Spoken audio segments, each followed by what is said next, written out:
Yeah, you don't touch cocks. Yeah. In any regard. No matter how sizable. And then no matter how sizable. Yeah.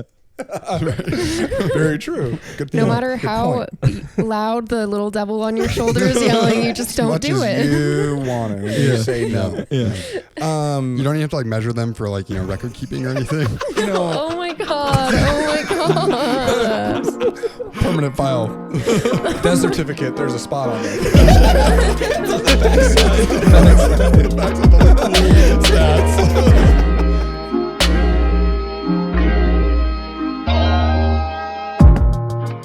Hello, and welcome to the Bumpy Soup Podcast, a podcast you can share with your family. But then, when you ask them later what they thought of it, they give you a really vague response, like, it sounded like everyone had a really good time, so you know they didn't really like it, but your podcast is sitting in the other room, so you don't want to get in an argument with them right now. So then you talk to them, your podcast later, and they say, hey, it's fine. Some people just don't like the same things that you like. And then you talk to your therapist about it, and they say you have to set healthy boundaries with people, and that not everyone's going to be on the same page, but it grows in you, this resentment that your parents don't love your podcast like you do. And then it blows up during Thanksgiving dinner, and you yell at them, and they yell at you, and you leave, and you don't talk to them for years and years and years, and it causes a huge rift in your family. And then you get a text from your sibling that says that your dad's on his deathbed, so you go and talk to him, and he leans in close and he says, hey, I listened to that podcast, and you were right. I'm Alec. I'm here today with Emily. Yoo-hoo. Shane. No. Reuben was a product of inbreeding. All of our oracles are deliberate products of inbreeding. From Salt Lake is Patrick. Hey, what's up, guys? And joining us for the very first time is Graham. Hey! Thank you all. Thank you. Graham, thank you so much for being here. Happy to have you. Yeah, I'm so excited you're here, man. I really appreciate the invite. Yeah, well, we love having you around. Graham is a buddy from back in the day, back at Jazzy's. Yeah. Absolutely. 2015. Woo, woo, woo. Which is almost 10 years now. That's insane. Terrifying. Year I graduated. Wow, that's terrifying. Yeah. Going to school, that's... I'm getting sweaty thinking about it. Oh, boy. Yeah. Graham, it's been so cool to know you for a while, and you were always incredibly supportive of all the music that we were doing back there. We heard recently, and we talked about you, because your, what's it called? Your email is Soup Dealer, is that correct? That is correct. Where does that come from? Well, it's a derivative of the band that you and Patrick had been in called The Sleep Dealer. Mm-hmm, and as you know, I'm a huge fan of all of that. Mm-hmm. And one night after acquiring the Judd's General Store became something apparent, we had to create a email address for business purposes. And I said, well, we make soup every day. How about let's go with The Soup Dealer, a play on The Sleep Dealer, because I love that shit so much. That's fantastic. And I love it. Like I've said before, greatest drummer ever. Oh, thank you. And you had no idea that you were also referencing Bumpy Soup. I did not know. No. And then I saw the sticker at a light pole in a parking lot somewhere. Yeah. And I went, the Bumpy Soup? So I Googled it. Yeah. And then I found the podcast. And I was like, no shit. This is St. George. That's so cool. Amazing. We wonder if people are going to think to Google Bumpy Soup just from seeing a sticker and not having like a QR code on it or something. And You're so I love to hear that. Yeah, that's awesome. It worked. Yeah. Nice. So really quick, did Judd's not have an email?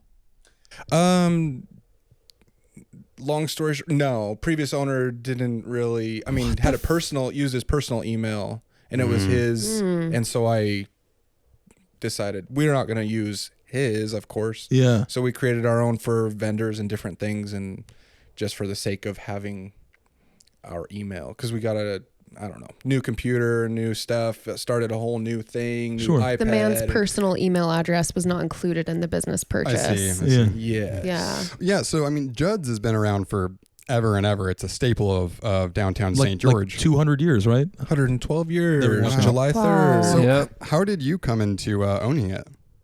I got lucky because of who I was dating at the time, Heather Graff is my wife now. We got married after dating for 5 years. She has worked. Shout out. Yeah. She has worked at Judd's for 20 plus years. Right. Wow. And so she lived just 2 blocks down the street as a child, and she's worked there forever. And it's one of those stories of persevere, work hard, do your best no matter what the pay is, no matter what the outcome you think may come of it. Labor, you put in all the labor and you're like, is this paying out? Is it going to work? Is this going to be something that I want forever? Well, it ends up being a true story of hard work, honestly, because 3 years ago, the owner currently at the time in 2020 came to Heather and I and said, do you guys want to own and buy Judd's? And we said, sure. And then we thought it was kind of a joke. We're like, you can't sell Judd's. And I don't know much more you want to hear more of all this, but I like hearing. Who is your loan officer? Yeah. my dad. How is your relationship with your loan officer? True story is, I didn't have to get a traditional loan, which is even greater. Oh, that's awesome. It became a thing that this guy saw Heather and I put our love into this store, and he wanted to do a different business venture, and he wanted to do other things, and he felt like it was kind of preventing him from doing all of these things he wanted to do. And the truth is, those that owned Judd's prior to us, those families, those people were independently wealthy. And so it wasn't to them something that was going to bring forth, make someone rich. It didn't make them rich. It was kind of always has been a thing that the legacy is the priority in a way. Yeah. And so it's continued to be that way for at least us. It's a labor of love. Like I say, it's something that is great. We love it, but then it's very different owning it than working for someone who does own it. Sure. Right, Yeah. of course, yeah. Changes. Well, very cool. Thank you for sharing that with us. Absolutely. Is it still haunted? Very. Yeah. Really? Ooh. Have you seen Absolutely. anything spooky?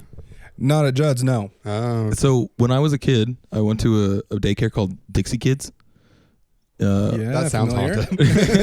And I don't think they're around anymore. They were like just right off. It was like 800 West or 800 East or something. Anyway, and during the summer they do like these summer programs, go around, whatever. And so we went to Judd's specifically because Judd's and those homes were haunted allegedly. Right. And what's funny now is that like what used to be like an attraction, like, ooh, haunted house, come stay the night, is now like bullshit ass fucking like ugly clothing stores. Yeah. It's been haunted by gentrification. Yes. The white demon. Which honestly I think maybe is scarier depending. I'm trying to think of some way to like tie like, because it's old pioneer homes, right? I'm trying to think of like tying like ghosts with like polygamy and like haunting like multiple people at the same time or something like that. I guess it's multiple women at the same time. Yeah, right. Yeah. Polyhauntimus. Yeah, like haunt. Oh fuck! Yeah. I'm trying to figure out cuckolding and haunting. Oh, like ghouls maybe. We'll figure it out. Lots of ghouls. Yeah. Many ghouls. Yeah. Okay, I would like to propose a word that either you or Morgan came up with today. Polyjamorous. It's when you're in multiple musical projects. Yeah. Yeah. Yeah, I guess as a drummer you'd be I think very... that's what I was just gonna say. And in St. George, in a town with like 4 drummers, I think you come to know that very well. Yeah, you kind of end up being the drummer of whatever sort of group you happen to be in. Yeah. Polyjamorous. It's good. It's really good. Well, what has everyone been up to this week? I'll go first. Okay, Shane. Sweet. So update on the car sitch. Totaled my car, right? I lost my soul, unfortunately. And I bought a new car. Yay. What did you buy? I got a 2001 Subaru Outback Limited. Wow. She's Is it cute. green? It is green. Yes. You probably saw it. That's the only Outback Subaru color that's fine and acceptable. Yeah, Yeah. man.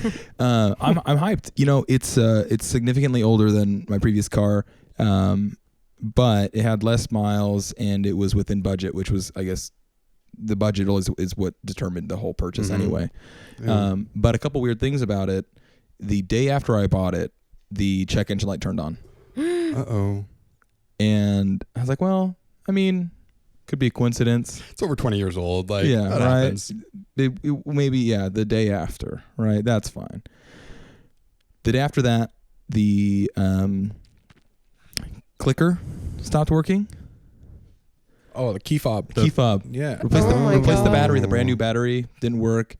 Changed out that battery too, just in case. Mm-hmm. Still didn't work. Uh-oh.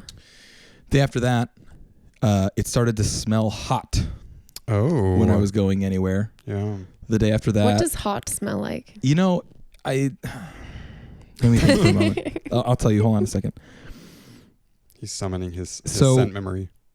Imagine you boil a pot of water Mm-hmm.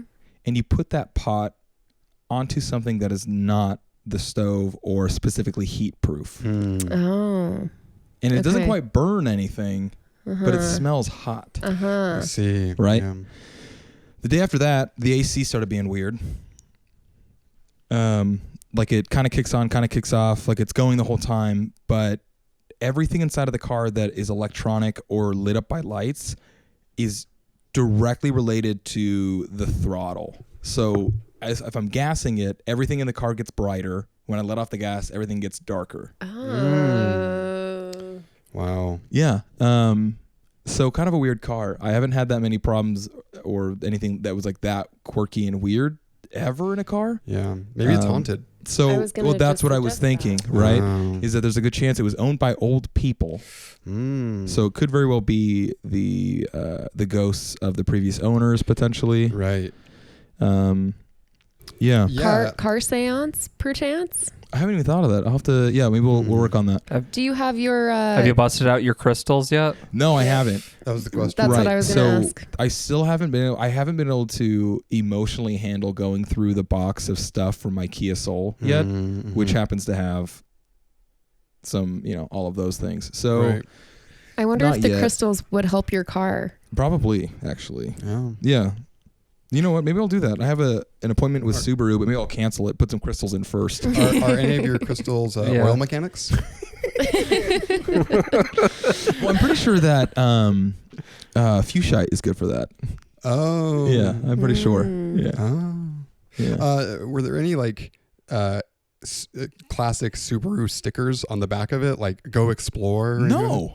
Oh, that means that it was definitely like some professor at a community college that Right, owned or it. it was Yeah. something like that, man. Yeah, Yeah. it's really weird. I was talking with my masseuse today because I got a massage also, Mm-hmm. and the inside of it is immaculate. It looks like maybe it's 2 years old on the inside. Amazing. Wow. It's Wow. incredible. Wow. And in the last week that I've owned it, I've probably done more damage to the inside than the entire 23 years previously. Have you dropped any like cigarette ash in there? Yeah, absolutely. Nice. I burned a fucking hole the second day. Oh, dude, perfect. You claimed it. Yeah, this shit's mine now, bitch. Yeah. So, so I've been up to that. Finally got a car. It's been a lot of fun. It's nice to have a car and not a truck and be able to drive around and not have to worry about like, oh, this trip just cost me $25 because of the gas. Yeah. Well, congratulations. Thank you. Yeah, congrats. Yeah. Yeah. Graham, you had anything crazy happen to you in the past? I would say week, but you can go back further if you want to. Crazy week. Well, gosh. Fired an accountant, hired another. Damn. Ooh. So that's what's kind of going on in my world for the moment. I see. Kind of, unfortunate that it came to that. Right. Yeah. To What is- say like, yo, I'm done using your services. Yeah. What is their first and last name? Right. Rhymes with. Well, let's see here. Rhymes with Schmin Schmiesel. Yeah, right. Nice. Yeah.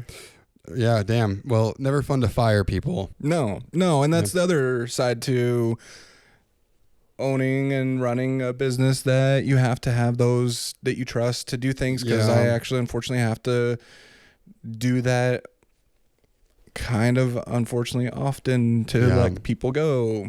You got to have reliability, you got to have people you trust, you got to, it's not that hard. You just have to do a good job. Yeah. The Lord giveth and the Lord taketh away. The Graham giveth. That is correct. The Graham giveth. This is the Lord right here.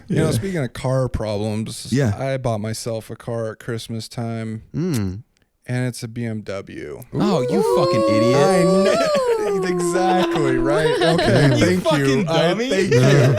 I was hoping you didn't. That was the answer I was getting at. It's just like your experience where every fucking light, every day one window regulator breaks. There you go. Perfect. But it's a 2004, and it's like you said, your interior is immaculate. It's like, well, it was a one owner, and all these promises from, hey man, this is a good car. Yeah, it is a great car. I like it, but I'm already on the verge of selling it, ready to.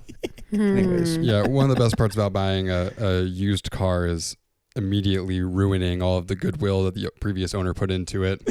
Yeah, absolutely. Yeah, it's weird how hard it resets all of a sudden. Yeah. It's like, I'm ready to die, take me away. Yeah. Same thing with dogs. You get a dog from a shelter, you immediately ruin them. Yeah. And they want to die. Yeah. And they want to die. Yeah. Daisy, do you want to die? Daisy, go ahead. Daisy, come on. Do you want to die? Yes. No. Oh my God, Daisy! Wow, that's horrible. She doesn't want to die. Yeah. Graham, she never says this when you're not around. I thought so. She senses the undertaker in me. Oh. Right? That's Yeah. what. So back before Judd's, because everyone may think like, oh, I just have this independently wealthy money coming in. Funeral directors make a lot of money. Yes. And so that's where I got the money to put into Judd's. I see. Yeah. Do you prefer the term funeral director or undertaker? The formal term, the polite way, is funeral director. Yeah. But undertaker sounds like menacing, and you're tall enough. Yeah. Right? Undertaking. See, this is an old fashioned term that it's like saying coffin versus casket. Oh. But to those that don't live in the industry or work in it, coffin is very, very acceptable. Yeah, of course. Of course. I just realized the undertaker is like someone who takes them under. Like it's a very active term, Yeah. Take them under. Yeah. Yeah, we can get all those dumb funeral jokes out of the way now if you want. Okay. Like I'm the last to let you down. Okay. Well, nice. Nice. Yeah. Yeah. Do you have any interesting? I got some questions. Yeah. Shane, hit me with them. Burning there's with the other thing. I didn't know curiosity you over were here. into horror movies as much as I knew until recently listening to on the pod. podcast. Yeah. It's the only kind of movies I watch. I love it. Yeah. I mean, I don't watch them Oh yeah. because I visually see. Yeah. Sure. Yeah. Enough. So, I'm okay. I with lived it. my own horror movie for 10 years. Speaking of horror movies, that was a quote from Midsommar. Oh. Yeah. Yeah. Nice. Which is, I watched the movie 3 times in the theater. Wow. It's a good one. Yeah. Yeah. So a couple questions. Who was the hottest person that you helped embalm and put under? First and last name. Oh my God. You don't have to answer any of these questions. The hottest person I had to help embalm. The weirdest thing about so I worked in Oregon, in Portland actually, in fact, for 5 years prior to moving back to Utah in 2015. And there was probably each year I worked there, there was a stripper. Oh. Each and every Interesting. year it happened to be it was like we take care of a stripper. And then the next year it was like, oh wow, that was kind of bizarre. I'm not gonna lie to you. It's like you think, oh man, what happened to her, and all that. But Oh, are you talking about men or women? The hottest. Either way, man. Because But here's the thing. It was beach. okay, Any one male of each. Well, strippers? then let's talk Yeah. about the. Is it appropriate to say Russian guy? The Russian man? Yeah, I think so. Yeah. The Russian is a slur. Sorry, no, I'm just saying that. I mean, to point out his. Okay, this might take a minute. Yeah, let's this do might it. take Let's a do it. minute. I worked as an apprentice at a funeral home, and this girl was also. She was an intern for the week. They'd hire 1 week interns during these kids going to school. And she was not a young girl. She was much older than me, but she was going to mortuary school. Yeah. So she took on this job as an intern for a week, and an unpaid intern, by the way. Oh. But she has experience in the embalming room. Interesting. It's like a mortuary residency almost. Yes. Weird. Okay. You come in and you spend like a week in like at different various funeral homes to see kind of like, how does this funeral home operate this way? How does this one handle these things? So she's there. She is the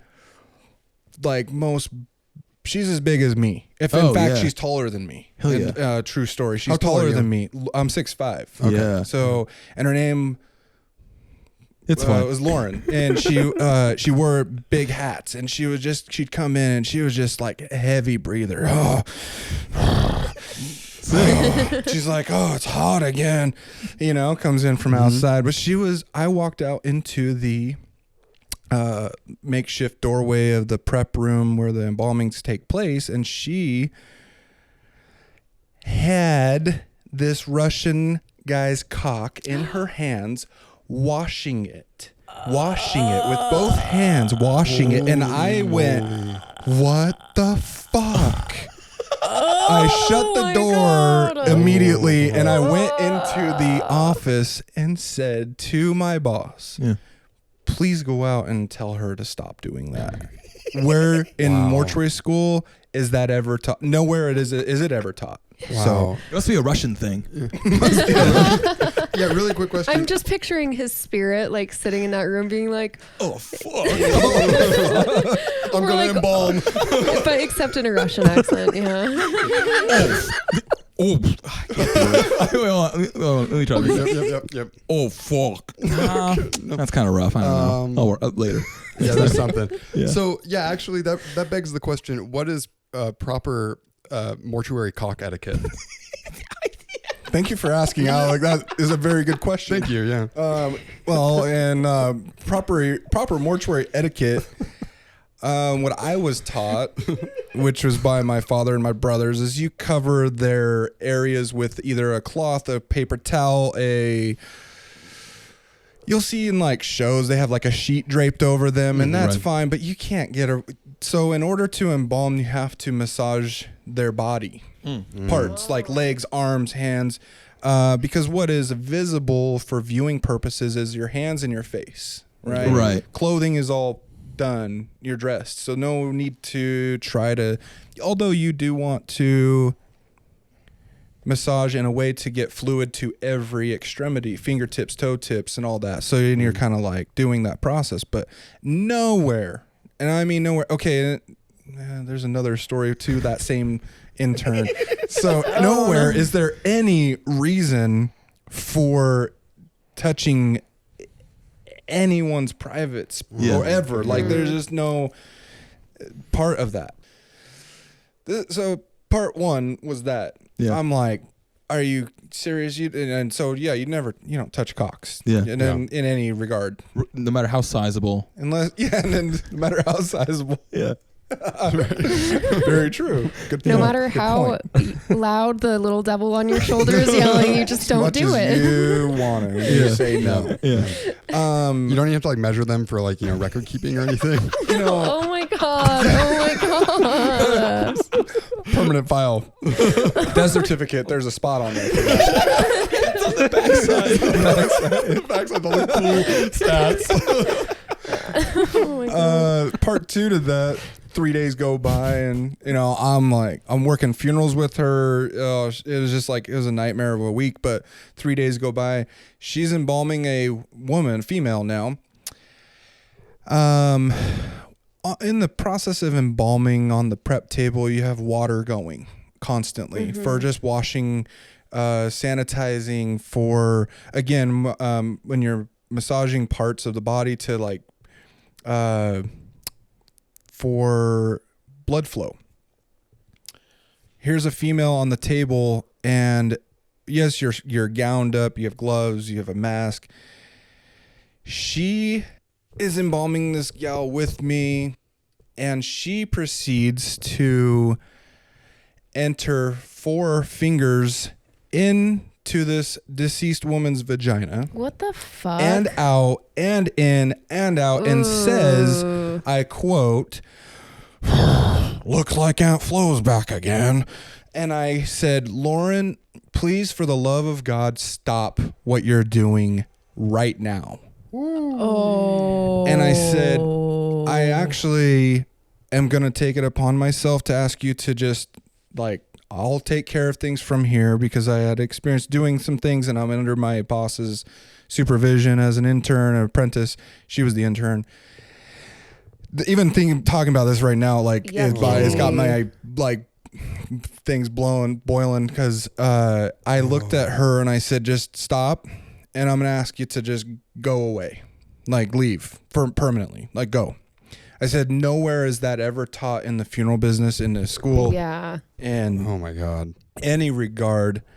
I said, that just is like beyond anything that I've ever, and I've seen some shit.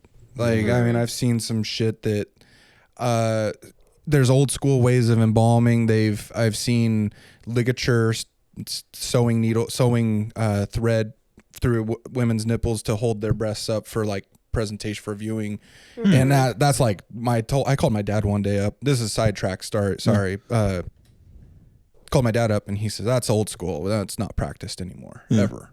But this woman, so I told her to leave. I told her, like, basically I was kind to her, but I was like, "You got to get the fuck out." Yeah. Wow. She left. My boss came to me. What's happened? What went on? And he reported her because she was in school, and hey, this is something that you guys need to be aware of. She tried to call and reach out to me and talk to me about it. I just said, I'm not even taking a minute to hear that. So unfortunately, there are some shitty people in the funeral business. Oof, yeah. Well, I'm sorry. You know, that's horrific. Very. But you better have something Shane? real good right now, Shane. This better be. I know that a lot of funeral mortuaries are hesitant to hire men for an obvious reason, right? Sure. And Sexism. it's because of sexism, correct? Because of what some men can do that would be horrific. Absolutely. Equally as horrific, maybe more horrific than this woman. Sure. And I think that it's really refreshing to know that even a woman can be that awful and evil. The patriarchy affects everybody. Yeah, I guess so. Even 5'6" or 6'5" tall ladies. Yes, right. Who don't get paid to spend time in Even tall ladies can be bastards. What I really wanted to say yeah. was, and that woman was Lauren and then some famous person, but I'm looking at a list of famous Laurens and I don't know who any of these fucking people are. Lauren Hill is like the one I can think of. And that woman was Lauren Hill. My God. The R&B community is shook. Lauren Cohan is the first one, and I have no fucking idea who that I is. don't know either. Is Lauren Conrad on that list? Yeah, the Lauren Hills Conrad community is shook. No, Wow. thank you, Shane. I never actually even thought of that perspective of that male, female in an industry, like, which is predominantly men, honestly, because of, I think, I've worked with a lot of different women in the industry too. Yeah. But part of it is heavy lifting. Oh. You know, that's the Right. main, when I think in my mind, I'm like, okay, this little girl comes in and she's 4'11" and she weighs 110 pounds and she wants to work in the funeral business. You go, but can you pick up like someone who's 225 pounds because that's pretty average for these days. And, you know, Right. I mean, unfortunately, obesity is also on a different, you know, it's transpiring. You know, there's people that are very obese and it's very challenging and hard to Right. how we get them out of this home and how do you handle that? You don't just like let them lay there and dry out for a little bit. Oh my god. Yeah. Yeah. Huh. Well, then you start embalming too, and I feel like that's going to add a little bit, right? Definitely, it And makes everything else, it. too. It makes it different. So unfortunately, Lauren then is the prime candidate of a woman to then take on that job, right? Obviously, strong enough, big enough. Yeah. Like the fact that she's so physically large, just Really by, wants to get into the industry for reasons I don't know. Yeah. It's too bad. Too bad she's evil. Too bad she's a monster. Yeah. Horrible. Heavy breathers. Can So, you who can was you the- get into legal trouble for assaulting dead body? Absolutely, if it's reported, and that was the main thing that my boss chose to report her reported to her. say, Good. like, hey, she needs to be watched. Yeah. You know, like observed in a way that prevents those things from going on.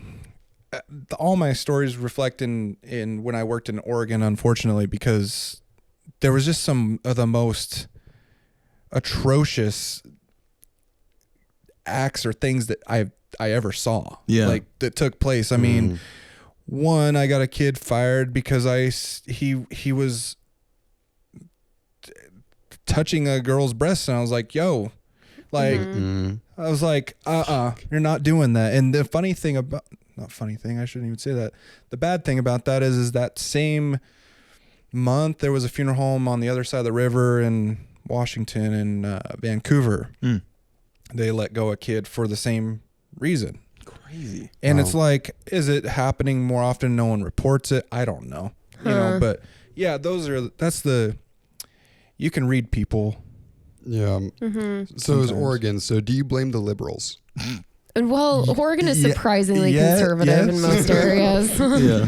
Don't you remember driving through Oregon? Yeah, I mean that's like a big thing is that Oregon has a huge conservative population. Like there was a story I heard. There was a state senator that like didn't want to vote on something in Oregon, and so he like went and like basically barricaded himself behind like a militia in like deep woods Oregon. Oregon and, like, is actually changing their state constitution to like be able to fire or like disallow someone from running for re-election because it's such a big problem up there. For that, Interesting. yeah. Wow. There's too many instances of conservative Well, I do think that for every progressive state, there is a very progressive city and a bunch of conservative people outside of that city, right? Yeah.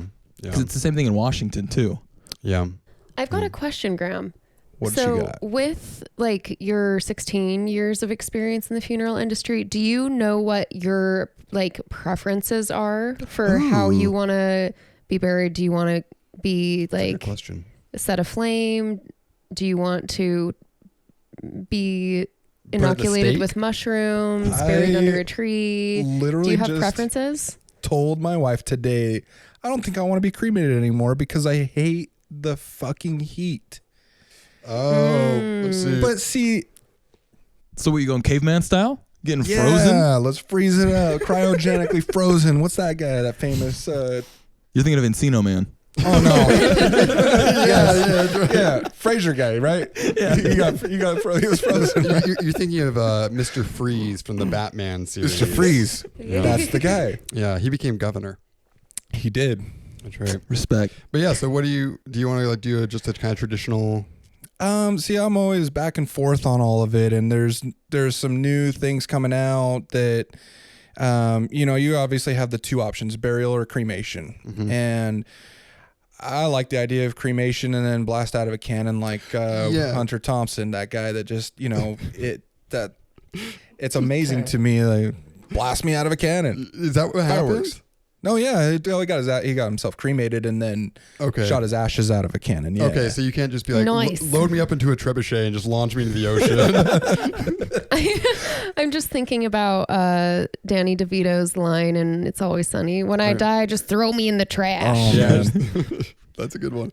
I think the trebuchet is an interesting idea. You'd have to do it while you're already on the ocean, because then you get into maritime law. Oh, right, Yeah. right. Yeah, of course. So you could probably pull it off that way. Yeah. Yeah. Yeah. What happens if you die at sea? If you die at sea, are there different policies and procedures? Yes, very. They definitely take them back to the port to land. Yeah. Assuming they don't have a trebuchet on the boat. Yeah, right? absolutely. Okay. On the boat, yeah. Yeah. Oh, right. Yeah, there's a lot of different ways of handling that and taking care of it, but there's a new one called it's alkaline hydrolysis. It's not fire, it's not burial, but it's still, the end result is cremation. Oh, I see. Huh. But different. So I have a couple quick questions. So one, have you ever seen like during a funeral procession, the bodies just like flop out of the coffin and preferably nude, Oh my god! and happens Have like you far seen more I Think frequently? You Should Leave? Okay. No, definitely not. Oh my god. If that ever happened, it'd be literally a funeral director's worst nightmare. I kid you not. So real quick, Like- mini watch of the week. There's a show called I Think You Should Leave featuring Tim Robinson. He was part of The Lonely Island. That like I'm actually not sure if I was group? correct about that. I might have lied about that. What? I think he was just. he wasn't in The Lonely I Island. don't think so. I think I was Oh wrong. my gosh. Okay, never mind. He's a comedian. He has a couple seasons of this show. And one of the sketches that he does is talking about a TV show called Coffin Flop, where They're just filming funerals and like bodies are falling out of them, mostly naked. There could be a niche for that if someone asked for like, I want my casket to break out, but don't dress me. So my family has one last horrific image. And preferably at the top of a hill. Yeah, So they can rolls. then roll. Yeah. Right, exactly. Yeah. I mean, oh my there's god. requests everywhere for stuff, you know? Yeah. Okay, my Death second. is so weird that I think death has been around me for a while. Yeah. It's so interesting how you can still kind of laugh at it and have fun with it. And I don't know if it's like because humans are innately uncomfortable with the concept of death, but I don't know. Yeah. I'm having a good time. Graham, do you have like what's your kind of relationship with death? Like, do you fear it, or do you fear it less from doing this for so long? Or That's a very good question. To be completely honest, I think there's always a level of fear in dying. Mm-hmm. You always in your mind like, oh, this is probably how I'm gonna die. I don't know. I mean, I had an experience once when I was like 18. I thought I was definitely this is it. Like I'm gonna die, and then I didn't, obviously. And but like as you're in the industry and you see people your age who succumb to suicide, to heart conditions, to random rare things that they die from, and you just go, fuck, I definitely carry a little bit more as you see someone your age, a fear of dying. Like it could happen just as well as this guy. Yeah. I mean, so do you know how people died when they come in? Like, do you find that out? Or most there's a few that you kind of go, what was the condition? Why did they die? Had this person die? what's like a particularly strange one or rare, I guess? Oh boy. Stranger rare one would be, oh man, that is such a, I think they're almost all, as a kid, I grew up, asked my dad, how'd they die? Thinking he's going to tell you like, oh, shotgun wound, blew his head off, something like that. Cause when I was a kid, Kurt Cobain was the whole thing when I was 10 or whatever. Right. But it was, it's his answer was his heart stopped. And you go, all right, that's boring. But, a particularly one rare, job. strange one. You had one job. You had one thing to do. I don't know if there's anything that I can think of that's like a rare case. I mean, other than something that the family wasn't aware of, a medical condition that their heart I see. did stop. I see. Gosh, I'm trying to think of anything. Well, if it comes to you, I have one other question that's maybe a little more lighthearted. Have you ever had someone who is too tall to fit into a casket? Absolutely. What's Yes. that? What happens there? Okay, someone my size would have a hard time as well. And so when embalming takes place, we bend their knees. Right. Oh, I see. Okay. Bend their knees a little bit, or more, or a lot, a little or a lot. The other side to that is, Well, you never just like cut holes at the bottom of the casket so the feet stick out the bottom. you know what? These are very enlightening, and I'm going to actually come up with a coffin that has. But you gotta Someone have is cool like shoes. a big shoe fan, like a shoe head, sneaker head. Maybe you have like feet at the back and then like head out the top like a magician, you know? It's like those dudes wearing barrels walking around in the Great Depression. You know the line on the casket when it's closed? There's the line for the foot and head end. You know, like they should have it like split open with a hinge to like half and half. Like It's like spread, so you just see like the belly. oh my gosh, they cut the body in half. Yeah, Brilliant. like That's a kitchen table without a leaf. Yeah. Yeah. Yeah, you just add the leaf of the coffin. The other side of it is width of a casket. Oh, yeah. So when you get someone big, they do make oversized caskets. Mm-hmm. But lengthwise, standard size length. Okay. So you're just bending those knees a little bit. Yep. What's the most baller coffin or casket you've Baller ever casket. seen? Yeah. I have never seen it. In catalogs, I've seen it, and it's the Michael Jackson special. Oh, shit. that? Or James Brown special. It's called Promethean. Okay. And it's made by Batesville Casket Company out of Indiana, if I'm standing correct. Shout out. Yeah.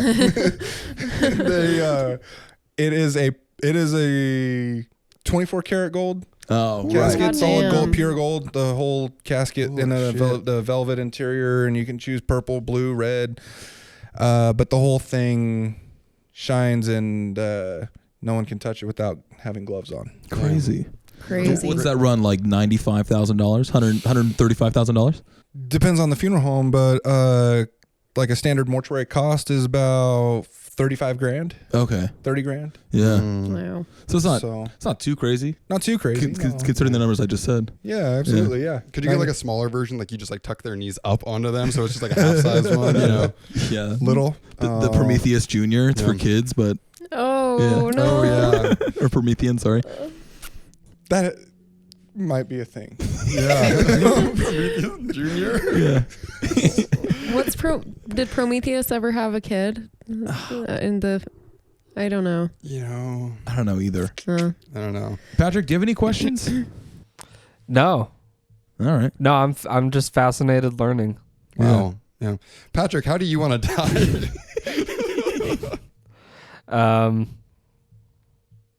I think decapitated. Huh. Publicly? How publicly? Like, is it like an execution? I mean, I don't know. This is the question for you. How do you want? Yeah. Yeah, that might be kind of cool, I guess. Yeah. Do you want a basket, underneath like a guillotine or the site that's like a little too like uncomfortable for your head? Yeah, a so little scratchy. yeah. Yeah, I think that would really round out the whole thing. I think so. I imagine it would be something that Dej crocheted. Oh. As the head catch. Mm. Nice. Well, Like the okay. I think she could do that. Yeah. If she would know that it was happening then, You kind of need like a because heads she'd up. special make it for Yeah. sure. Yeah, I think executions are planned, so she would have time. Yeah. Patrick, would you mind blinking as many times as you possibly could after you're beheaded, just for science? No, like after No, after, you're after not you're beheaded. beheaded. You're not Could beheaded. you yeah. perhaps blink a funnier number of times? Oh my god. Yeah, it's crazy, man. It got chopped off and it was 69 times. Insane. Oh, this guy's going for it. He's going for it. In an unprecedented scientific move. I think a beheading is a good option. Yeah. man. I want mine to turn to a murder mystery. Ooh. You know, so I might have to set up like a and then there were none style situation where like everyone around me slowly dies off, and Yeah. then they then there has to be some sort of grand storyline to it. Okay. So if I when I'm like 80, 90, Oh my Bandit. god. Bandit. Oh my Oh, god. that's Tango. Hi, Tengu. Tango, how do you want to die? Tango. Slow and painfully. Just like my daddy. Yeah. Well, That's good. A murder This mystery is- would be sick. We have never gotten this before on the podcast, everyone.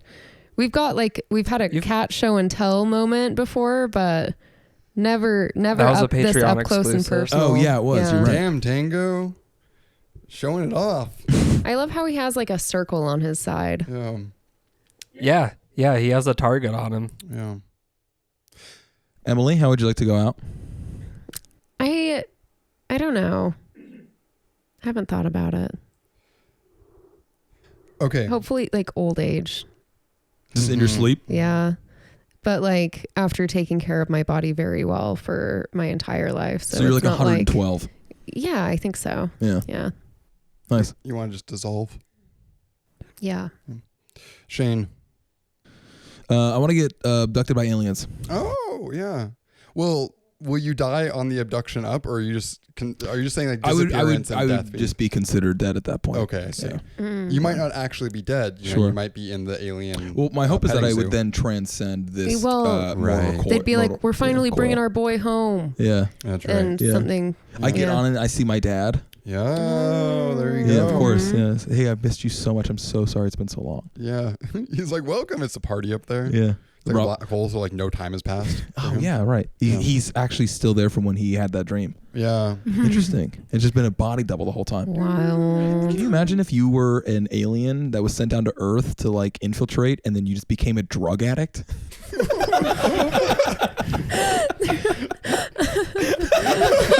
That's probably so likely. Aliens like visit Earth to like go and just like try out different experiences, and they just get stuck It's there. like, fuck, this meth shit's crazy. Damn. Oh my god. They keep sending people, and they just keep getting it. That's why alien invasions have never like happened on a large scale. Is that they get here and they just try our drugs, and they're just Aliens invented fentanyl. oh yeah. That's why it's so crazy and concentrated. Wow. Yeah. That's true. Yep. And that's the god honest truth. Yeah. That's a movie title, I think. These aliens have fentanyl. Honestly, It not sounds- far off from what the far right. It sounds likes to borderline say. racist. Yeah. Yeah. God damn it. Oh.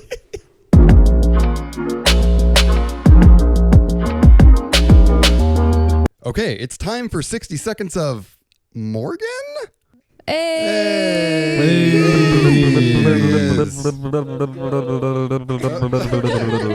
Let it happen. Let it happen. Mother of God, what's going on?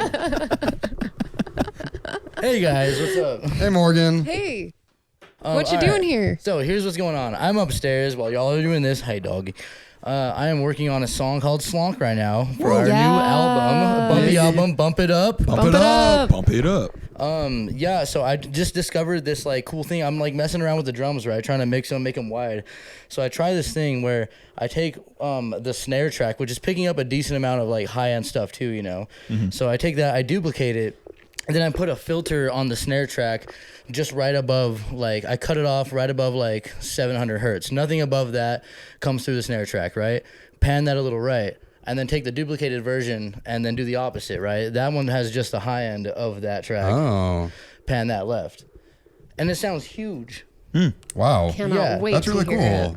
That sounds Yeah. awesome. I like it. Yeah, it's coming along pretty cool. It's sounding pretty tight. So I'm stoked on sick. that. Got How- a little innovation happening. How does that mix down into a mono mix?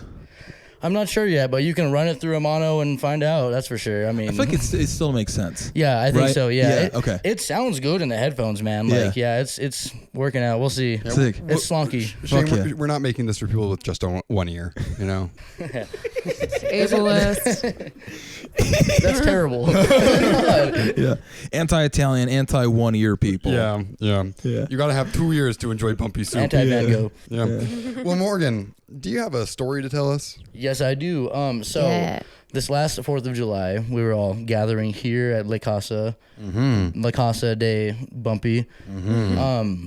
And so everyone was coming together, and I was like, okay, well, screw it. I'll ride my bike over. It's a nice day. And I decided to go down to the local creek. You know, there's this place called the Boilers, and it's like there's this natural hot spring that comes up. It's pretty cool. And so I decided I'd go, well, first of all, I ate a bunch of mushrooms, like number one, to start the ride. I was like, okay, I'm going to need mushrooms for this ride. So I ate a bunch, maybe a couple grams, I don't know. And went down to the watering hole to take a dip, put my feet in, and I ended up walking up the stream, right? I'm like starting to trip. I'm freaking out. I'm like, man, this is beautiful out here. So I'm walking up the stream, and I'm just keep walking and just like taking it all in, like, damn, it's beautiful. And I get to this place where like all the brush has like grown over the stream, and like I can't go any further, right? And there's just hummingbirds everywhere, hundreds of them, like just everywhere, like chirping, like squeaking all around me. And like the further I've gone in, the more I've noticed. And I got to this point where I can't go any further, and all these hummingbirds are just going crazy, hundreds of them. So I'm like, all right, whatever. I've got somewhere to be. I should go back anyway. Like time to head back down the rest of the stream. After your Pocahontas moment. Yeah. Mm-hmm. My Pocahontas moment. Just I have those more often than not. Morgahontas. But anyway, so I turn around and I'm like, all right, head back. Let's go to Alex's place. And I'm walking back down the stream, and like there's this like grumble in the ground, like this like loud, large, rumbling grumble, just like just shaking the earth. And I'm like, whoa, am I tripping that hard? What's going on? Like, this is weird. I was like, is there a large animal somewhere around here? What's happening? And so I look around, I'm like, okay, what the hell? That was weird. I keep walking, and I go around this bend, right? And like this bend, I had just walked up, but on the way back now, there was like this huge like boiling like spring like coming up. It was new, like this, like the earth had just squirted out a little new one, it was boom. Like I think me walking through where there was just enough to like woke it up. Yeah, dude, I woke up this like boiler, and so I'm walking along. I was like, what? That was not there, dude. Like, holy shit. And I take a step closer as I come around the bend here. So I take a step closer to check it out. I'm like, this is crazy. As soon as I take this step, my entire right leg, the front leg, just plunges into the ground, like slips, like as if it was water, but it looks like sand, right? And then boom, I fall to my side, like, whoa, I throw myself over, and I land there, and like I pull my leg, and it's just sucked in, like it's straight up quicksand, dude. Oh my gosh. Straight up quicksand, right? And like, yeah, dude. And this is just in Washington, Utah. Like growing up, I'm thinking like, okay, quicksand is something I'll have to deal with, but that's only when I go to the jungle. Like what the hell, right? And so I'm just sitting there like, holy shit. I'm like crawling my way out of this like puddle that's trying to suck me in, and I like that's what got it, right? I got like horizontal and kind of slipped my leg out. But it was pretty crazy, man. Damn. Yeah, I almost didn't make it that 4th of July. Yeah. Wow. I'm so glad you arrived eventually. Yeah. You were late, Yeah, but I was late. you had a good excuse. That's a great excuse. I remember being like, thank you for bringing me this story, Morgan. You're the only person I can imagine falling into quicksand. Right, what the fuck, man? Why me? It's okay. It was fun in the end, in retro, like looking back, it was a good experience. That's great. Yeah, it was fun. Also getting here and then celebrating with my friends. I think even your mom was here. Your mom showed up for a minute. Even we were all hanging out. Like, shout out Gretchen. Shout out Gretchen. Oh yeah. Okay, well that's back been to a your Morgan mixing moment. quarters now. Thanks for the Morgan moment, Morgan. Absolutely. I'm gonna go back and work on some music, fellas. Oregon. Heck yeah. Oh wait, let me get a better one. Come on. Let's go. Yeah. There we go. And air high five Patrick too. If you wouldn't mind. Wait, one more. That sucked. Yeah. That was better. Nice. Love you, Pat. Later, Trevor.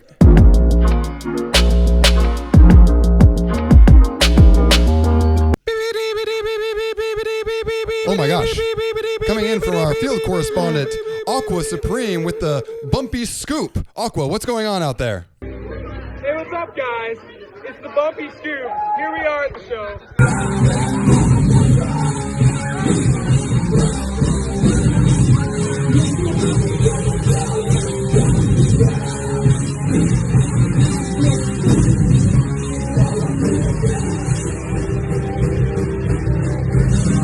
It's the Bumpy Scoop!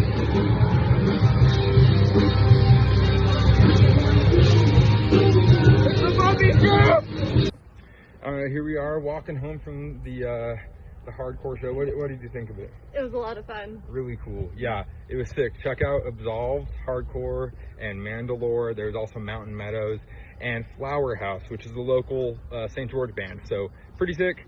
Let's go Mofaco. Let's go Mofaco. More shows there. Let's go. Hell yeah. Aqua Supreme, everybody, bringing us the Bumpy Scoop moment. Thank you. Thank you.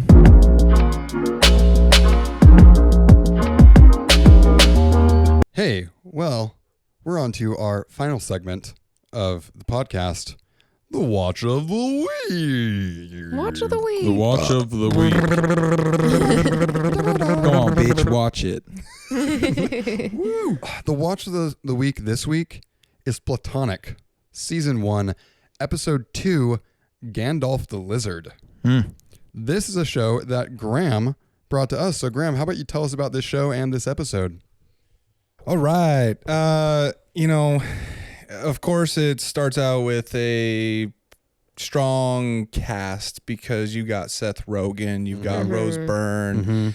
Those are the two that are mainly leading the show. First episode's the premise, setting it up. Second is what gets funny. But the premise of the show, the title, Platonic, it's two friends that are opposite sex, and they're just like, this gal is married and has been married for a number of years, has kids, kind of stuck in a they portray her to be stuck in a kind of a rut, if you will. And she's trying to figure out and then her husband's very supportive and like, hey, reach out to your friend. And so she does, and then finds herself in all these little quandaries and like different things that take place. And so she's kind of more of like a traditional kind of middle-aged woman, like kind of housewife sort of character. Yes. And Seth Rogen, he's more of kind of like a crazy, wild... runs a bar with his buddies, or bought into a bar with his buddies, and becomes he's that typical Los Angeles... eccentric fellow. A bit over the top, but you're like, you love the guy because he's funny as fuck, and you just can't help but laugh. And he leads her on to in that episode to break into his home that he was married to this woman, and he proceeds to like force her to crawl through the doggy door. You're like, doggy door. In that episode, they're looking through kind the window, like Aqua. and they're trying to rob Gandalf. Yes, the lizard. The lizard. The bearded Gandalf dragon. the lizard. Bearded dragon. Great name. Yeah. But as you watch the show, honestly, it's like, is it funny because of the character Seth Rogen? I mean, sure, that's great, and he brings a funny aspect to the whole show. But see what else. Oh, they go and check out a home she wants to buy. She's trying to get out of her tiny. They portray her to be in this tiny home, one bathroom, and all these kids. And the other thing is she looks for a job. She was apparently went to law school, but put that on hold to have a family, have kids. So that kind of is relatable, and to some degree in life. Whomst among us has not put their law school education on hold to start a family? My mom did, actually. I believe it. Yeah. Karen. Shout out Karen. Karen Wait, your is mom's name's not Karen listening too? to this. Yeah. Oh, wow. Is your My mom's name's name Karen? Yeah. She's the original Karen, actually. Oh. Yeah. She lives a block away. Oh, damn. No way. I'm surprised she's not around in the neighborhood. You haven't heard of her putting up probably seen signs her. and postings of Wow. neighborhood watch. Are you guys sure that you don't have the same mom? Whoa. Oh. Whoa. Well, what did everybody think of this show? It was fun. It was a good watch. I really, really like the like starting scenes with the different kinds of timers, and just seeing how the different members of the family like spend time in the bathroom. And the young guy like pulls out the iPad and watches some like brutal like violent Yeah. yeah. Yep. Yeah. Patrick, what did you think? I liked it. It was a really fun, just kind of casual thing to watch. I really liked. This is the only episode that I've watched, and I thought it was fun trying to figure out whether the main girl was trying to not have an accent or not, or what the whole deal with that was, because she would like kind of sometimes have one, but most of the time she sounded pretty normal. Yeah. I think she's Australian. The actress. She definitely sounds Australian. Yeah. Shane? It was fun, man. Yeah. I liked it a lot. The big thing is that it looks good. It does look good. It doesn't look old. Yeah. And they don't say the R slur, so, which is awesome too, I think. Yeah. No, man, I thought it was really fun. I watched it at 2 times speed. Oh, okay. Because I was pressed for time. Yeah. So you're like, why is everybody's voice really high? This is like a weird artistic choice. Yeah, I was like, damn, my reading comprehension is really bad. No, man, it was good. I really liked it a lot. I think that that opening scene specifically with the bathroom, I would imagine did a really, really, really good job of introducing each of those characters. Yeah. As you go further into the season, I would assume that like you have these little like Easter eggs of like, you know, like the kid having like the sand timer instead of like a phone or a clock or something. My first thought is, oh, this kid's a fucking dork. Probably a nerd, right? Probably. And I didn't watch any more episodes either. Is that true? I've only carried into the next couple of episodes, to be honest. Oh, okay. After that, so I don't know the development of those characters, to be honest. Well, either way, I think it was a cool way to introduce each individual character and kind of what's happening, what's going on. I also love a montage. Oh yeah. Yeah. I think that's great. I mean, it's such an easy way to immediately stress people out. Yeah. As like a filmmaking device, right? Yeah. Of just like quick cuts, and it's also chaos that's happening in between all of it. I love that. And yeah, I think it looks beautiful. The water in the toilet during the which is like fake. Oh, so absolutely. fake. Which was so weird to me. Do you mean like CGI fake? It was like CGI fake. Yeah. Yeah. Which is like a weird choice, but like, is it really? Because you think about capturing the audio, right? Do you really want to fight with an actual flood that's happening? No, you don't. Probably not. Exactly. And actually like having to clean that up and stuff like that. But right. Yes, literally that too. Yeah, so, but they probably have a pretty big budget, so I would think so too, right? Yeah. Is it an Apple TV original? Got that Apple money. Yeah, exactly. Apple money. Yeah. Steve Jobs. Big Apple. He's scrimping on the water effects. Yeah, well, not really. It looked good. I just thought it was interesting that they did it. Because I mean, like something like that is on purpose. It's intentional, right? Yeah. The next thing then that I noticed is that the driving scene is all done on a trailer, right? And I thought that it looked really good. The only thing is that her hair was blowing in the wind with the window rolled up. So then I was thinking the entire time, like, oh, well, is the air conditioning on then maybe? Like, well, where are they? Would they need to turn the air on? And then I didn't listen to anything they said because I was thinking about why the fuck her hair was moving.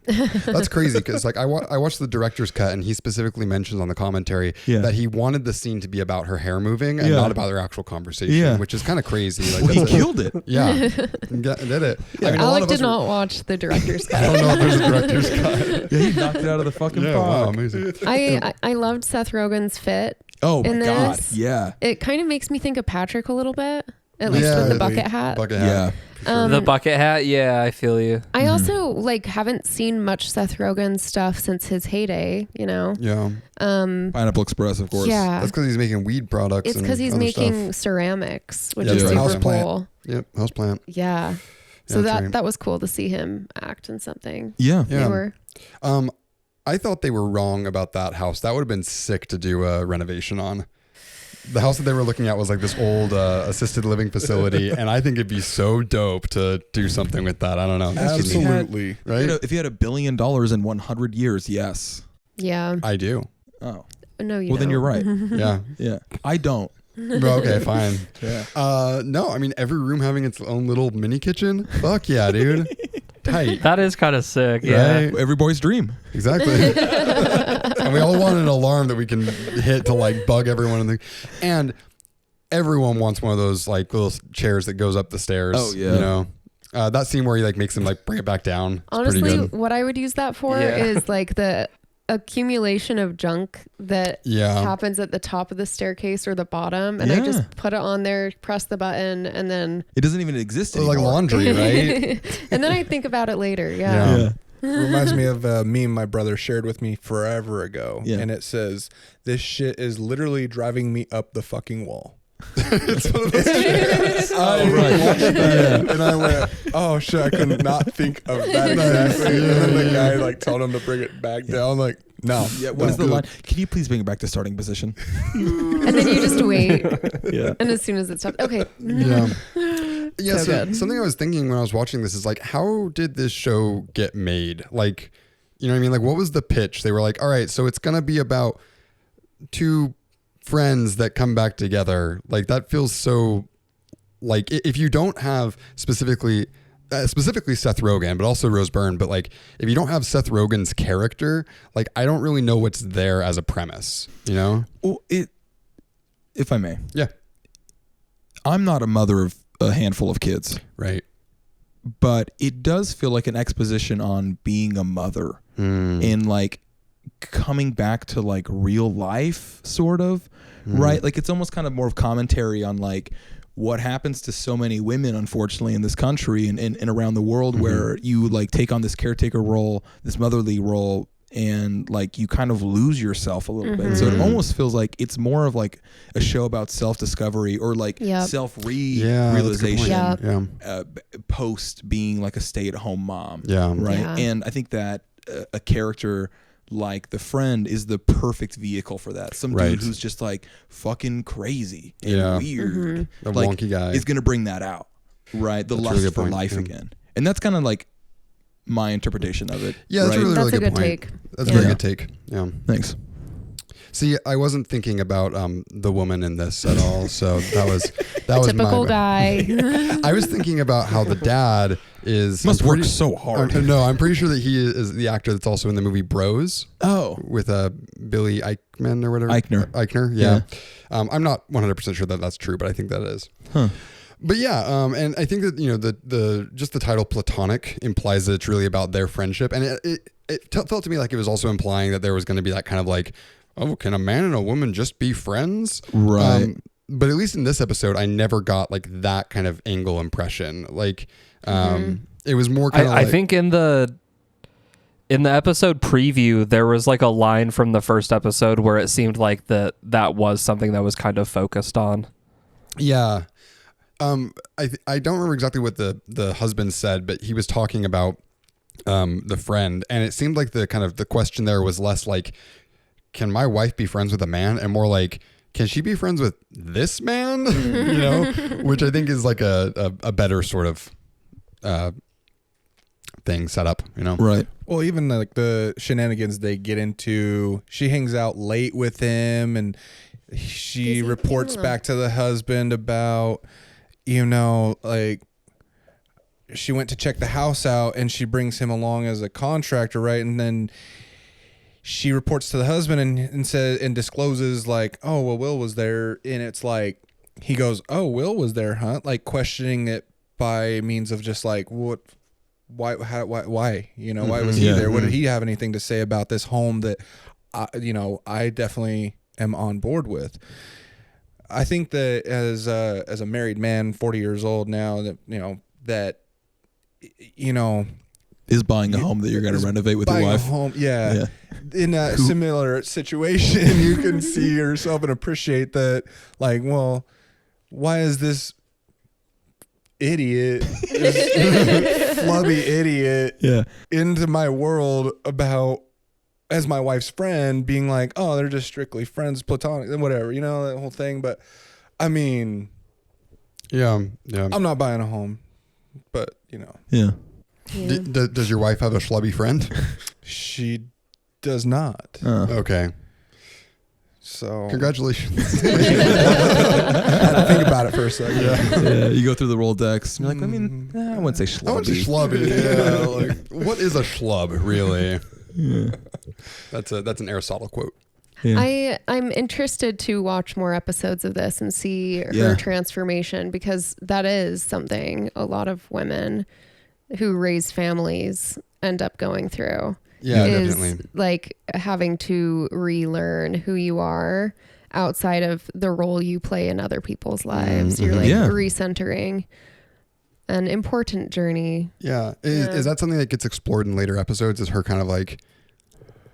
I know that in later episodes she ends up taking a job at a law firm. Oh, cool. And she finds herself in some funny shit, of course, always, and Right. like, you know, involves Will, and then her husband's like, oh, whatever, you know. But Yeah. there's not a whole lot of, I mean, yeah, she finds herself trying to find herself out of this traditional motherhood role, which she loves, but she's also like, I gotta have something, you know. Yeah. Right, of course.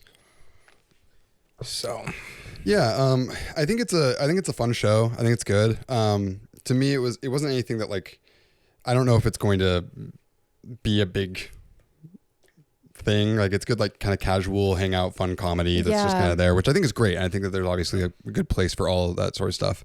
But I'd like to see kind of what ends up happening and seeing if their sort of storylines end up kind of evolving. But I do think specifically the one about finding a house that you hate in a city that you're in, and that's probably an experience that a lot of people have, especially right now, especially during this time. And to have that sort of storyline at least represented, I think is really cool. What is it's the different kind of clock that one of the kids has? What is that called again? Hourglass. Hourglass, yeah. So I Minute glass. have a friend that an old coworker buddy who's English second language, and she calls hourglasses sand clocks because that's the direct translation, and I think that's great. Yeah, that's I nice. think that's more accurate, and that's actually how I think of hourglasses now. I call them sand clocks. Well, I think if it's not exactly an hour, it for sure would be considered a sand clock. Yeah. Yeah. Right. Yeah. Because that would be like a 5-minute glass technically, or whatever the time was. So I think sand clock is great. Do you ever think about how, like, an hourglass is sand trapped inside of the husks of its of other sand? Oh my gosh. Yeah. You know, I don't think about that. Cremated. It's like a cannibal glass cannibal situation. Glass Cannibal. That's a good band. Yeah. You know? I do like that. Yeah. I got a good band name. What is it? Tussle Hussy. That's a good one. Yeah. Oh, Y'all get ready for the record at the beginning of next year. Tussle Hussy. It's mine and Meg's new band. There's a TikTok band, two women, and it's called Sister Wife Sex Strike. Dude, and they fucking rock. Nice. Yeah. They call me Dr. Worm. Good morning, how are you? I'm Dr. Worm. I'm interested in things. I'm not a real doctor, but I am a real worm. I am an actual worm. I live like a worm, and I like to play the drums. Wow. Love a good band name. Yeah. So something that I really liked about this too was in the writing, I like the parallels between the idea of the bar being a chicken slaughterhouse. Is that what it was? Yeah. Right. And him doing the renovations. And then you have the very closest you could possibly get to the human version of that. Oh, Which is like a nursery home. And not that they're slaughtering these old people, but it is where you go to die. Interesting. Yeah. And I liked, whether it was on purpose or not, I like the parallel between like the idea of the renovations being like, well, it's pretty much the same thing. Yeah, that's a good point. Yeah. Like I said, I don't know, kind of interesting thing that I liked. That is interesting. Yeah. I liked how the children wanted to name the lizard Jessica. Jessica. Jessica's a good name. Yeah. You're right. Yeah. Shout out Jessica. Sounds like a kid from the Crick. Yeah. One of them Barlows. One of them Jessica Jessup. Yeah. Jesse Jessica. Yeah. Yeah. Well, any other thoughts about this? I was just going to say, any other thoughts about this? Nice. Hey, any thoughts about this? Hey, anyone else have any thoughts about this? I think I'm going to watch some more of this. Patrick? Yeah, I think it's impressive that we found something that Shane likes this time. Yeah. Wow. I think that it's less about me liking it and more about me wanting to be cool in front of Graham. Oh, I see. I think maybe I understand that. I think I might feel the same as I do with anything, but because Graham is here and I feel more of a duty to be cool. To be completely honest, I almost redacted the entry of Platonic. I text Alec and said, "Yo, I'm not sure because I think it's not that good actually." What would you have recommended instead? Her other show on Apple TV, Physical. Okay. So that's another one. That'll be another thing down the road to check out because she's kind of badass in it. Sick. I think. Cool. I like her in it, but Yeah. I like her as an actor. Yeah. Rose Byrne. What else is she in? Bridesmaids? Maybe? Is that Kristen Wiig? Or no, I don't know. I don't know. Let me quickly look it up. Another thought that I had was that it reminded me of Working Moms a little bit. What is that? Have you not watched Working Moms? No. Next week. That's the watch of the week. All right. I'm gonna veto it right now. I'll find the You heard it here episode. first. It's on Netflix. yes. Yeah. Working That show Moms. fucking rocks. Who's in it? I don't know any of their names. I'm not that kind of a guy. You know that. I'm a camera guy. Right. What kind of camera did they use? Yeah, probably like an FS7 or something. Not that good of a camera guy if you can't tell without top. It's tough because they won't fucking tell you. No, Is her last name pronounced Byrne? Yeah, I think so. Byrne. Yeah. So Bridesmaids. Okay. Get him to the Greek. Oh. Spy, Instant Family, Insidious Chapter 2. That's X-Men, First Class, Insidious X-Men, Chapter 2. Apocalypse, Peter Rabbit 2. Peter Rabbit 2, of course. Of course. Insidious 2, Peter Rabbit 2. She portrayed Gloria Steinem in a miniseries, Mrs. America. Nice. Physical and Platonic. Well, really brief, Graham. Yes. Why were you going to redact this? Only based on its okay, so I had watched the first, watched the second, third, and then it was a current show, and I was only going to redact it based on I thought it's on the verge of boring.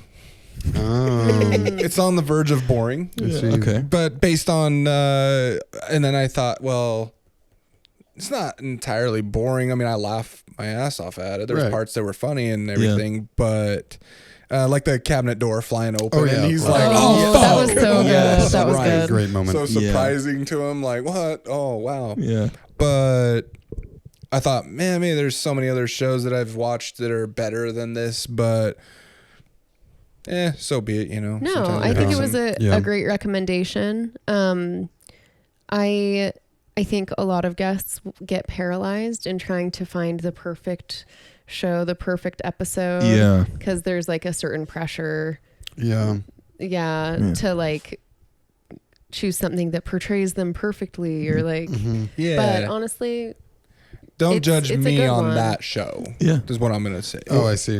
And honestly, I'm gonna hate it either way, so it doesn't. Right. Yeah. As far as any future guests, previous guests, don't worry, man. I'm not gonna like it. Yeah. Shane hated your stuff before he even watched it. Yeah. he's been a hater since day one. Yeah. Born in hate. No, man, I thought it was good. I had a good time, and I'm glad that you recommended it. I do want to watch it. I'm gonna suggest it to Meg tonight. Nice. So Cool. Good. Hey, well, do you guys want to name this here podcast episode? So this is the perfect time to bring in Father Ivory's Idea Corner. Bop, bop, bop, bop. Wow, incredible. So I only had one idea, and the idea is I give Zero a kiss. Oh, good boy. Zero cry. No, I do. Cry. Cry.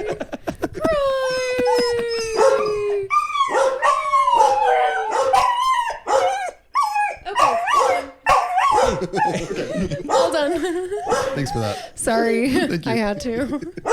Okay. Hey Daisy, come here. It's okay. It's okay. It's okay. Oh, calm down. It's okay. It's okay.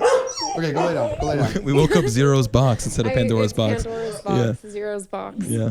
So the idea that I had was that there might be some value to just having the either the name of what we watched or the name of the guest in each title. Oh. So like whether that is the title space Graham. Oh, or I see. title space hyphen space Platonic. I see. Something like that. I see. Because I do think that like the funny titles are great, and I think that I have a good time with them, and it's great because I never decide them.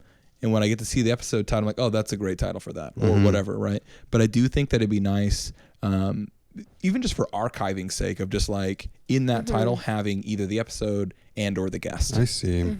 Well, we could call this Graham Burger. That's great.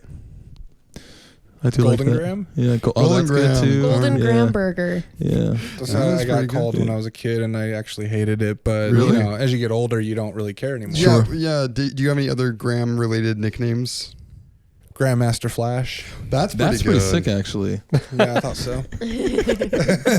Yeah. My breakdancing hip hop friend when I was in 9th grade came up with that one. Yeah. Oh, yeah, of course. That makes sense. Yeah. Oh, I have a quick thing that happened to me. So we went to a wedding, and we were hanging out there, and there was a dance at the end. There was like a dance, people were going, and at one point there was like this circle, and it was like they was dancing around, and like someone would go in and do a dance, and the one like dance move that I have is the worm. I can do the worm. Oh, sick. So I'm sitting there, I'm like, okay, you know what? When I get my chance, I'm gonna jump in there. So I kind of like walk over to the thing, and I'm looking in there. And I'm kind of getting ready, and no one's in there. I'm like, here we go. And then right then, some guy slides in and starts doing the worm, and I'm like, you son of a bitch. Snake the worm. Yeah. And I'm like, I wish that I had like committed to it just a little bit earlier, because then we could have both independently slid in and wormed next to each other. What if Dual you like worms. slid into each other and like got concussed? Oh, yeah. That Or would've- better yet, you slid into each other, it's stuck, and then you do a big worm. The human worm. Yeah, it's like the human centipede, but it's the human worm. Yeah, head to head instead. Yeah, the human centipede. Those people never thought they could do the big worm. Idiots. Yeah. Missed opportunity. You just gotta dance through it, man. Yeah. Just dance the shit away. Yeah. It really gets some stuff moving, unfortunately. Yeah. I'm trying to think. No, I'm trying to think of an episode title because I've never had any ideas for anything ever. What No. about like Platonic with Golden Graham Cracker or Golden Graham Burger or something? Platonic crackers. Something about like Gandalf, like Jessica the Wizard. You know, instead of Gandalf the Lizard. Oh. Something about being an undertaker. The Platonic Undertaker. The Platonic Undertaker. That's He's good. just so he does not into the women that he takes Yeah. care of. Yeah. Right. He just buries them. As opposed to, unfortunately, the romantic Undertaker. Yeah. Oh. They don't teach you this one in mortuary school. The anti-romantic, anti-sexual Undertaker. Is that who you are, Graham? Did you know that my Instagram tag was asexual Graham for a very long time? Yeah, of course. Because of Heather naming me asexual Graham. Really? Yeah. Wow. Wait, why did she name you that? We don't got time. That'll be another episode. Asexual Undertaker. Yeah. Asexual Undertaker. Yeah. I don't know. That's cool. Good one. Yeah. That's It's great. I mean, this will be the last episode of Pride Month. Maybe we'll just throw that in there. Happy Yeah. Pride. Yeah. Happy Pride to all the Undertakers out there. This shit's gonna be like out in what, 2 or 3 weeks? Yeah. Well, okay. So at least amongst that, we have something that we will, in We've editing, got some gold. nail. And What was the fanciest casket? Promethean? Promethean. Promethean. We'll just add that into the mix potentially. Okay, good. A thought. Promethean. Yeah. Well, Graham, thank you so much Thank for being you. on the podcast. Thank you guys. Yeah. I really do love it. Yeah. This was a very fun episode. Yeah. Yeah. I thoroughly enjoyed myself. If you wanna see Graham, go ahead and head to Judd's. Come into Judd's. If you got any sort of like caskets with holes at the bottom for feet that you want to offer like design plans to, Hit him up. he's the guy. Graham, you got anything to plug? Any socials? I got nothing. Nothing. No. Does All right. Judd's have an Instagram account or anything? They do. I don't take care of that. The wife does. She keeps forcing me to get an Instagram to play into that too. I see. Just don't do that. Okay, final question. Graham, if you could be really, really good at any sport, what would it be? Bowling. That's what I thought too. Perfect. Yep. motocross. Oh, Sick. fuck yeah. That's sick. Yeah. Honestly, yeah, to country be boy. completely honest, I mean, All right. Hey, well, thank you so Thank much you. for joining us on the Bumpy Soup podcast. Thank you. We will catch you again next Follow week. us on TikTok, Bumpy Soup. Oh yeah, social media. Follow shit. us on all the other social media, Bumpy Instagram. Soups. IndieFlix. We're on IndieFlix. We're on YouTube. We're on the streaming service of your choice, your podcast streaming service of your choice. And Max or Aqua does this better than I do. We're not on Audible, unfortunately, but it's okay. Okay. Bye. See you later. Thanks for listening or watching. Shout out Joe Mama.